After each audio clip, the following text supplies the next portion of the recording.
नमस्कार मंडळी, मी आज करत आहे पुरणाच्या पोळ्या पांडुरंगासाठी, कारण की आज आहे बार्शी। हे आहे पुरण, हे आहे कणिक आणि हा भात। आम्ही ग्रामीण भागामध्ये याला येळवणीची आमटी म्हणतो।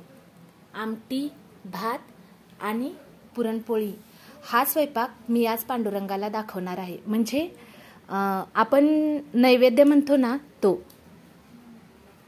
तर मी पुरणपोळी करत आहे।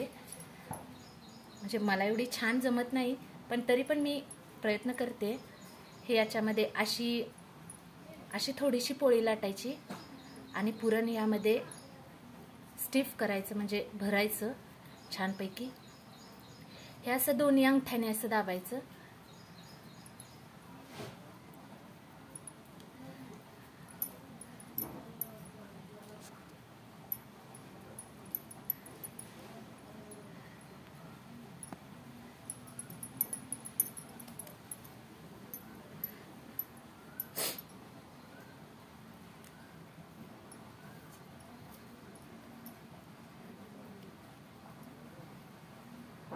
दोन पुरणाच्या पोळ्या, थोडासा साइडनी भात आणि त्यावरती आमटी आणि पोळीवरती थोडंसं तूप, दूध।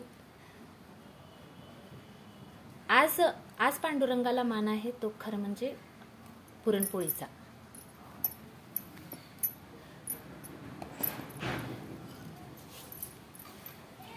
तर बघू शकता, आम्ही सगळा स्वयंपाक पूर्ण गॅसवर न करता हा सगळा स्वयंपाक आम्ही चुलीवरच करतो, कारण की चुलीवरचं जेवण हे खूप रुचकर असतं।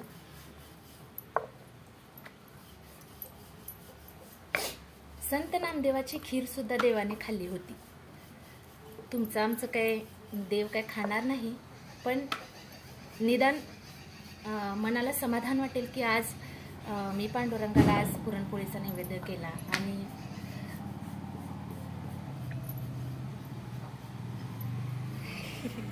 ही आहे माझी पोळी। अगदी गोल अशी नाही जमत, पण I will my best try.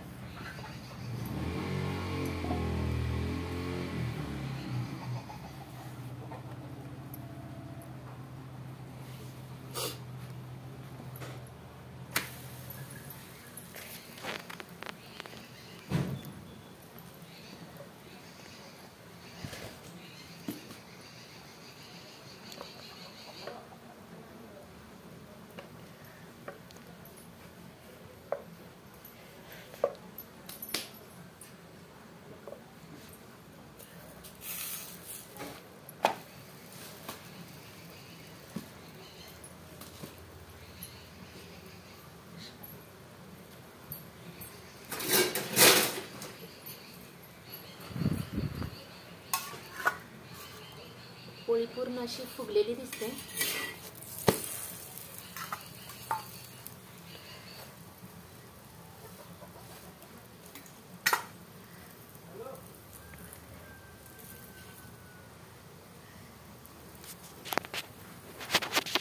तर बघू शकता, ही अशी टुम्म अशी चुलीवरची पोळी तुम्हाला कशी वाटली ही कमेंट बॉक्समध्ये नक्की सांगा।